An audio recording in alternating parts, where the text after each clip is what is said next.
Hello students, I am Dr. S.M. Bhati. The objective of today's video is to introduce linear differential equations of higher order. As you know, differential equations are equations containing derivatives or differentials. Practically, differential equations are very important because many physical situations can be shown by using differential equation. If we consider mass spring system, we can represent them by using differential equation. If you consider two coupled AC circuits, we can have a differential equation. Motion of electron in a plane can be shown by differential equation. If you consider simple experiment, falling of stone due to gravity, if we apply D'Alembert's principle, we can get differential equation. And using suitable condition, if you solve that, then we can have Newton's law of equations. So it is necessary for budding engineers to study linear differential equations of higher order. Now look at the statement here. The differential equation can be used to explain and predict new fact about everything that changes continuously. And you know, nothing is constant, everything is changing. And that change can be shown by differential equation. Let's see now linear differential equations. This is a differential equation because it contains derivatives. This is a derivative of y with respect to x. This is also derivative of y with respect to x. This is also derivative of y with respect to x. The difference is this is a first order derivative, this is a second order derivative, this is a nth order derivative, this is a derivative of order n minus 1. So you can take this y as a derivative of y with respect to x of zero order. You can see that here derivatives are present in separate terms. No product of derivative. Look at the right hand side. No y, no derivative of y. That means all derivatives are present in the left hand side. They are present in separate term. And note that P1, P2, Pn minus 2, Pn minus 1, Pn are all functions of x alone. So y present only as a derivatives, and that too in separate terms. Right hand side is only function of x. Such a differential equation is called linear differential equation. The highest order derivative is dny over dxn, that is nth order derivative. So the order of the differential equation is n. Look at this example. We have here first order derivative, we have second order derivative, we have third order derivative, we have zero order derivative, and in right hand side we don't have any derivative. Right hand side does not contain any y or any derivative of y.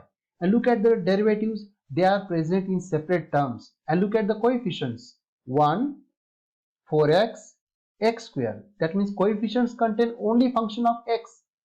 This is an example of linear differential equation of third order. Let's go to the next definition, that is linear differential equation with constant coefficient. It is also important. This next definition now, linear differential equation with constant coefficient. Look at here now, here again we have a derivatives and all the derivatives are present in separate terms as seen above. The difference is here P1, P2, Pn are functions of x alone, while here A1, A2, An are all constants. Right hand side is a function of x alone as above. So this differential equation is called linear differential equation with constant coefficient of nth order. Look at here now. This equation contains third order derivative, second order derivative, first order derivative, zero order derivative. And they are present in separate terms and their coefficients are constant. 4, minus 3, 1, 7. right hand side is only function of x. So this is an example of linear differential equation with constant coefficients. Let's see about the operator capital D. The operator capital D stands for d over dx. That means d is equivalent to d over dx. That is, d is a process of differentiation with respect to x. And if you apply y on both sides, then what will happen? Dy equal, put the value of d, d is d over dx, means it became dy by dx.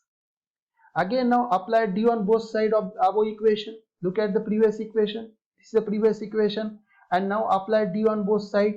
This d and this d became d square. Fine. But this d stands for d over dx. Of dy by dx became d square y by dx square. So we obtain the first equation, which converts dy by dx as a capital Dy. Then we obtain the second equation, which converts d square y by dx square as a d square y. And if you apply d on both sides, we can have next important equation. If you continue like this, we can have final equation which represent nth derivative of y with respect to x, also as a d raised to n y. Now we have to use these equations in equation 1. We have to use above equation in equation 1. Now here, this is a first term, right? So we have to change this first term. This is your first term, and using this equation, the first term became d to the power ny. Likewise, second term can be changed, third term can be changed, the last term remain as it is, and second last term became this, and this term became this. Fine, you can see this. And among the all terms in the left hand side, y is common, so we have taken here y common. Now observe the quantity in this round bracket. Observe the quantity in the round bracket. D to the power n plus constant into d to the power n minus 1. Here y is common. By mistake I should cancel this y. Then next term, constant into power of d, constant into power of d, constant into power of d, and plus constant. So the quantity in the round bracket stands for polynomial in d, and we can call that as a phi d. We can call that as a phi d. Fine. We call this quantity as a phi d. That means if you use this equation in the last equation, we can have very important equation, that is the phi dy equal f of x. Right? Now, where d is operator standing for d by dx. Let's see example now. Suppose we have this differential equation, derivative plus constant into derivative plus 6 into y, and right hand side is a function of x alone. Using above equation, first term will change, it became d square y. Second term will change, plus 5 remain as it is, and this derivative became simply dy. Last term as it is, right hand side as it is. Among the three terms, you take the y common. Now this equation has a type phi dy equal f of x. And if you compare these two, we can obtain the value of phi d. Also we can obtain the value of f of x. And now we can make very important statement. Thus, every linear differential equation, that is LDE with double C, can be put in the form phi dy equal f of x with d operator standing for d by dx. Remember, we have to solve a linear differential equation with constant coefficient. That is, you have to find its solution. And solution will contain two parts. First part is a complementary function and second part is a particular integral. So, to find this complementary function, which is a part of the solution, first you must know a definition, auxiliary equation.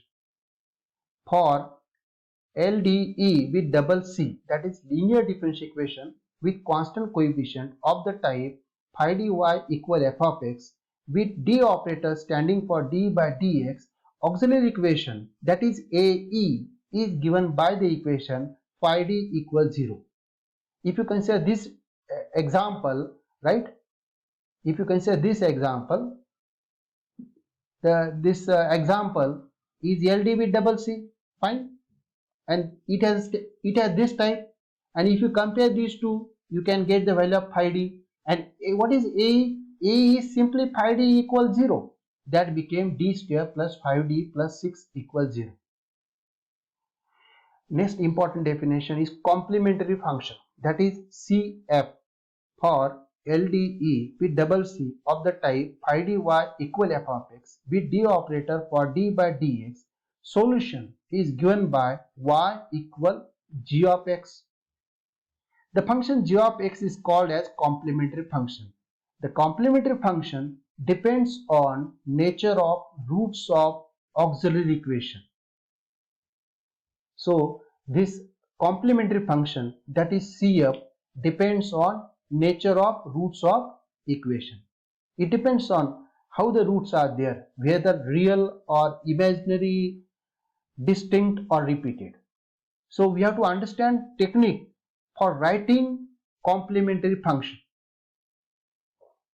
So here are the rules for finding complementary function. So we have total 4 cases: case 1, case 2, case 3 and finally case 4. Let's see case 1. If the roots of A are real and distinct, say M1, M2, M3 up to Mn. So we have n roots and all the are real, all are distinct, means all are different, no two are repeating. So how to write down CF?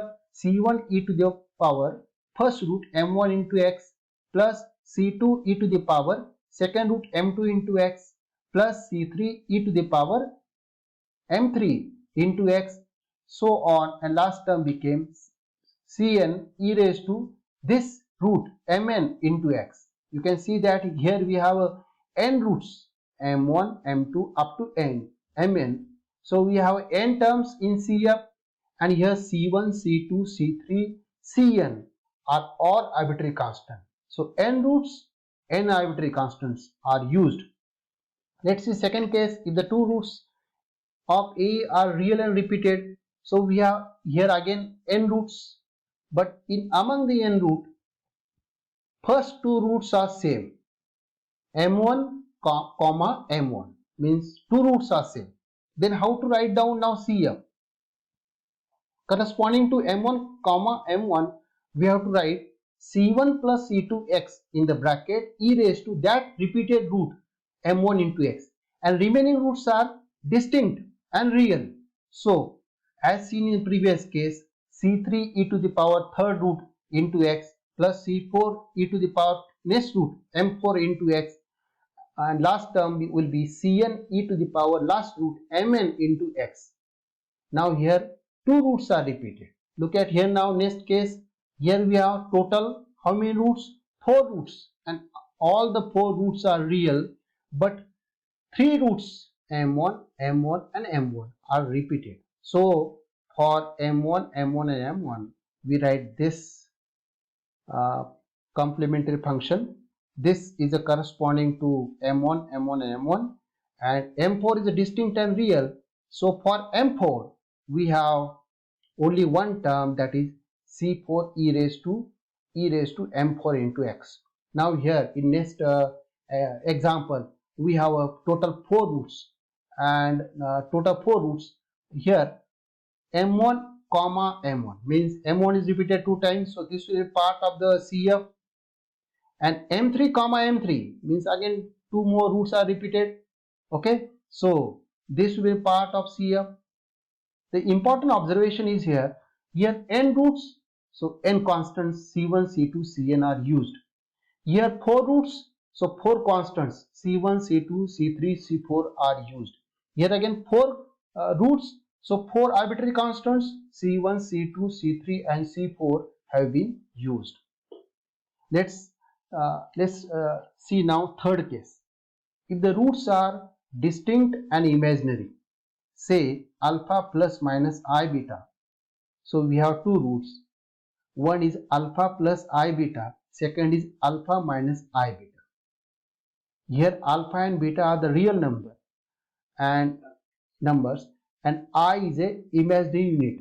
The I stand for under root of minus 1, and in such a case we can write down CF as e raised to alpha x in the bracket C1 cos of beta x plus C2 sin of beta x. You can see that we have used here we have two roots, so two arbitrary constants are used, C1 and C2. Alpha and beta are constant, alpha and beta are the real number, but there is difference. Alpha is called real part and beta is the imaginary part for these two complex numbers. We consider plus sign for the beta here. Now last case is if the roots are repeated imaginary, say alpha plus minus I beta and alpha plus minus I beta. So total we have four roots: alpha plus I beta, alpha plus I beta, alpha minus I beta and alpha minus I beta. Okay, so in that case we have to use four arbitrary constant and we have to understand technique of writing complementary function. E raised to alpha x in the bracket round in the square bracket c1 plus c2 x in the round bracket multiply by cos of beta x plus in the round bracket c3 plus c4 x into sin of beta x. Thus we have seen the four cases of CF. Okay, so it depends on nature of roots. So next job is to find the roots of equation, and for that purpose you must know certain formulas of factorization. So first formula is very well known and you know that in high school. Next formula is quite new because we have used here I, that is an imaginary unit, and next two are well known to you, and next is a roots of quadratic equation in D, that is a roots of the equation AD square plus BD plus C are D equal minus B plus minus under root of B square minus 4AC divided by 2A. So when you have to apply this formula, okay, so we can observe that if direct factorization does not work, then we have to use this formula. Let's see example. Find complementary function of this differential equation. You can see that this differential equation is linear differential equation with constant coefficient. Using operator d for d by dx, the first term can be changed to d square y. In second term, this 9 remain as it is and dy by dx became dy. Among the three terms, take y common and this equation has a standard type, that is phi dy equal to f of x. So a is a phi d is 0, that is d square plus 9d plus 14 is 0. Now it is a quadratic equation and direct factors are possible. Factors became d plus 7 and d plus 2, and from them we can get the roots minus 7 and minus 2. So you have to understand nature of these two roots. Both are the real and distinct. So using the table we can write down CF as C1 e to the power first root minus 7 into x plus C2 e to the power minus 2 into x. So x is missing here. I should write x. Or one can consider minus 2 as the first root and minus 7 as second root, and you can write down CF like this also.